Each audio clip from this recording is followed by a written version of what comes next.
Salut, bon aujourd'hui c'est parti, on va monter le 512 sur la mob et puis on va voir ce que ça vaut, hein. On va faire un petit comparatif, toujours sympa à faire. Je vais simplement échanger la base du moteur, quoi. Donc je vais garder l'admission et l'échappement. L'admission en PHBG 15 et l'échappement c'est le Ninja G3. Donc je vais démonter tout ce qui est admission ici. Je vais mettre la pipe coudée montage souple pour le PHBG 15. Les clapets Athena qui sont sur la mob là. Comme ça, du coup, on compare. S'il y a une piston carter, allumage, variateur, et c'est tout. On change juste ça et on fait un petit point de comparaison. Donc on va voir s'il y a une différence entre le MBK 512 et bon, c'est un type 512 celui-là aussi, mais en fait c'est la fonderie des années 1987, la toute première fonderie avant que ça devienne un 512. En théorie c'est la même forme, même architecture, même transfert, à peu de choses près c'est les mêmes diagrammes. Mais juste pour voir. Voilà, on va comparer ça. Et après, je verrai si je repasse pas sur un SHA pour pas avoir le carbu qui dépasse de la mob. Parce que j'ai pas trouvé une énorme différence entre les deux. Ce que j'avais bien aimé sur le PHBG, c'est qu'on pouvait régler le bas régime. On avait tendance à brouter avec le SHA. Quand on est bien réglé pour marcher à fond, du coup en bas régime on est trop riche avec celui-là. Et sur le PHBG on peut le régler. Je n'ai pas trop réussi d'ailleurs, ça broute un peu quand même, mais c'est quand même beaucoup mieux. Ça a une meilleure accélération que le SHA. Mais bon, on va voir. Donc je vais monter ça. De toute façon, je vais pas trop m'y attarder dessus. Je vais peut-être faire le réglage du variateur avec les galets programmables, avec les galets que j'ai là. Mais je vais pas trop m'y attarder dessus. J'ai envie de passer au réplica moi. Bon ben voilà, j'ai fini par me le fabriquer le trépied à force. Je trouve des bouts de bois qui vont bien. J'ai trouvé les équerres et tout. J'ai tout ce qu'il faut chez moi. Donc du coup, voilà, ça me fait un trépied. Ce sera bien ça pour filmer. Et hop, position basse. Du coup, ça va très bien comme ça. Je vais mettre où je veux. Allez, c'est parti.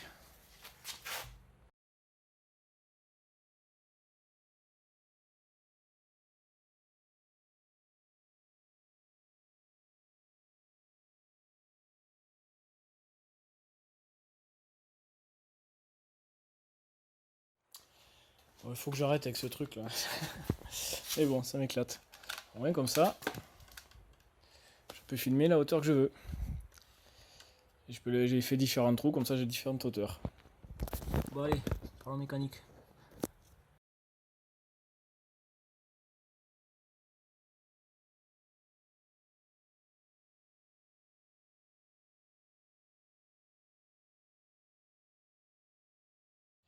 Et oui, donc on passe d'un allumage Ducati avec sa bobine haute tension et le CDI intégré à l'allumage Moriyama. Donc là, c'est un faisceau différent.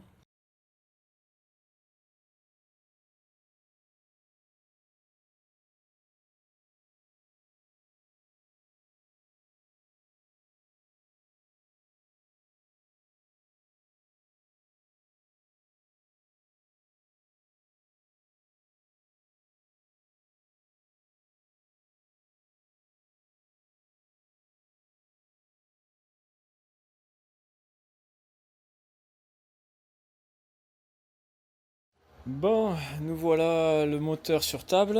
Donc ça, c'est le moteur d'origine.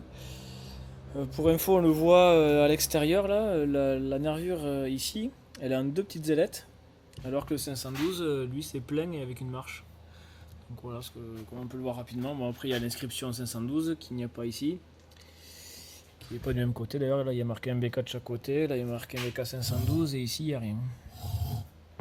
Mais normalement, c'est les deux mêmes moteurs. Ça, c'était la première fonderie avant de passer en série sur le 512.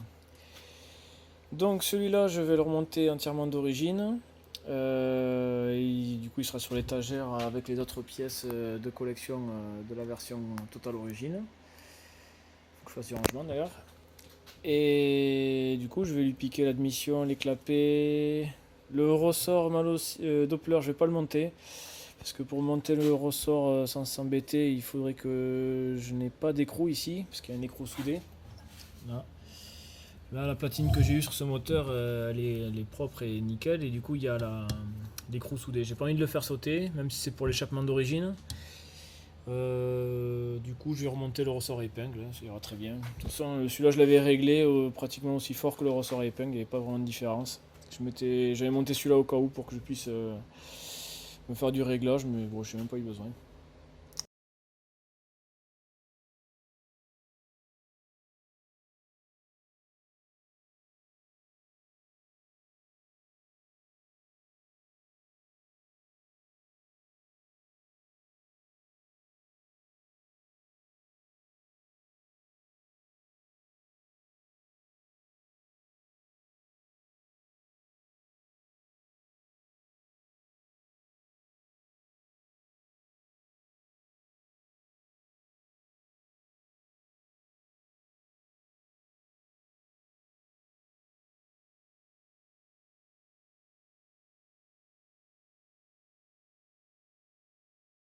Donc, le faisceau de l'allumage Moriyama.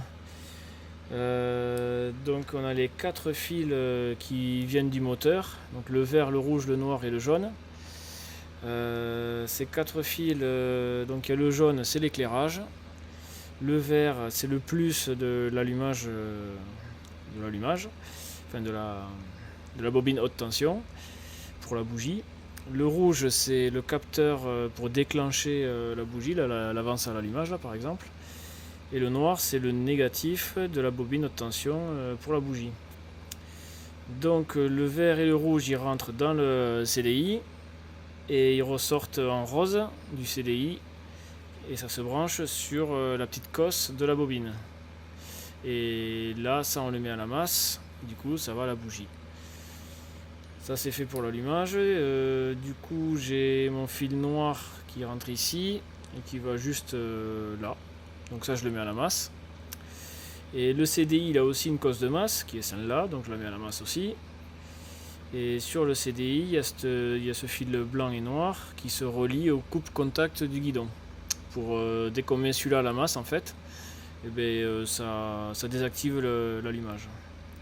Et le jaune donc du coup qui rentre ici, qui ressort simplement ici, qui se branche à l'éclairage, à tout le faisceau d'éclairage, et aussi en parallèle il se branche au régulateur de tension. En jaune aussi. Tac. Et lui, bien sûr, il a une masse. Donc du coup, je vais mettre toutes les masses ensemble. Donc ça fait un petit paquet de masses là. Donc on a la masse du CDI, la masse de la bobine haute tension qui vient du moteur, la masse du régulateur, la masse de la bobine haute tension et la platine de fixation de la bobine haute tension. Et sur la bécane, derrière ce trou là, je l'ai gratté pour qu'on ait le métal à nu.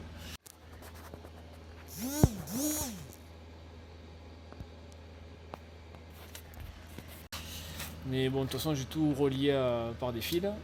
Donc ici, j'ai la tresse de masse du moteur qui se met sur l'axe du moteur. Et ça, c'est les retours de masse des éclairages. Donc ça, je le mets derrière. Je le mets avec une étoile crantée. Comme ça rentre, ça pénètre bien dans la matière que j'ai grattée pour pas qu'il y ait la peinture, pour qu'on soit bien la masse du cadre. Comme ça, quand je fais le coupe-contact au guidon, ça passe à travers le guidon, à travers le cadre et ça revient donc au CDI pour mettre celui-là à la masse. C'est pour ça qu'il faut bien gratter la peinture. Et là, je me démerde pour tout mettre à la masse.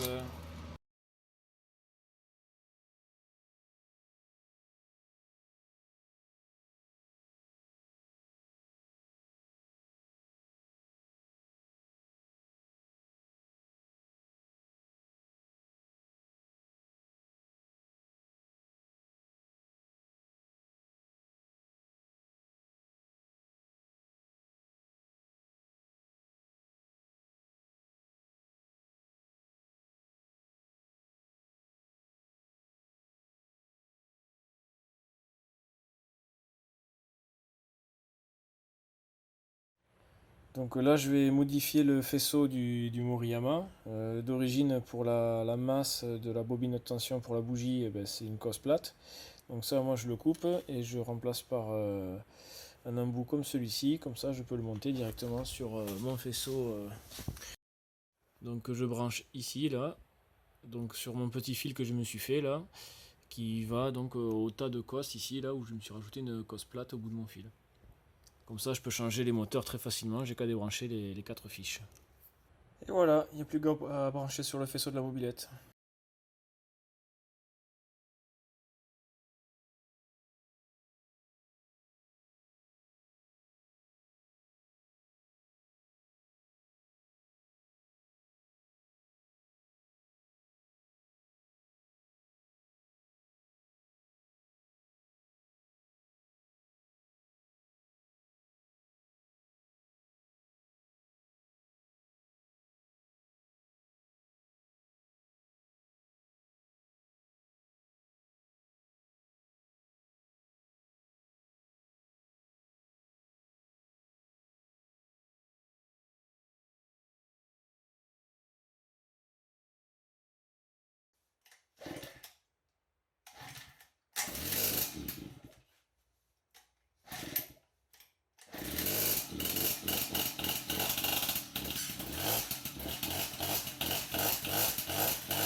Bon ben voilà, tout est monté, elle démarre très très bien.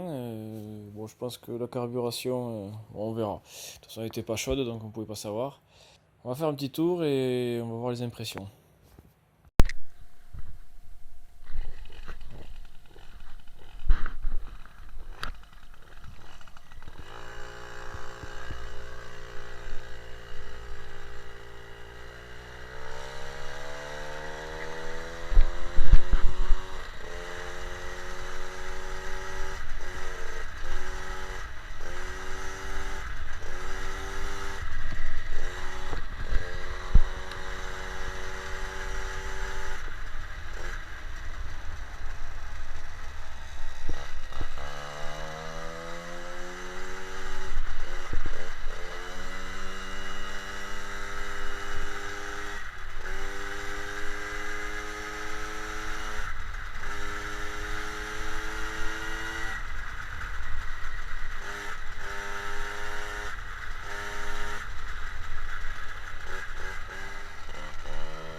Bon, mais voilà, de retour du petit essai nocturne.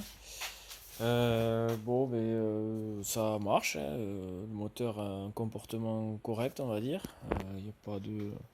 Je pense que la carburation sera à revoir quand même, quand le moteur a bien chauffé et que je roulerai un peu plus longtemps. Mais c'est pas trop mal. C'est le réglage de carbu du moteur d'origine. Donc ça correspond à peu près. Par contre, la phase d'embrayage elle est catastrophique là.